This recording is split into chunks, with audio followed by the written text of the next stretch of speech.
Ih, tô cansado dessa história. Quer saber? Você tá demitido.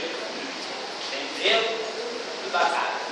Quando eu cheguei em casa, minha mulher tava toda nervosa. Ela também falou: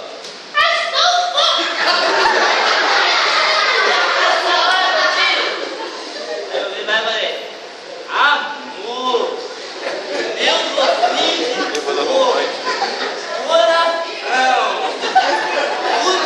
tutti, amor, meu bebê. Eu falei essa hora, amor, é porque eu saí mais cedo e vim te ver. É mentira. Eu falei, nem mentira. Tô cansado dessa história. Eu vou pra casa da mamãe. Foi. Sem emprego. Sem mulher? É. Eu vou me matar. Vamos lá, vai. É um. É dois. É três.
Mas, irmã,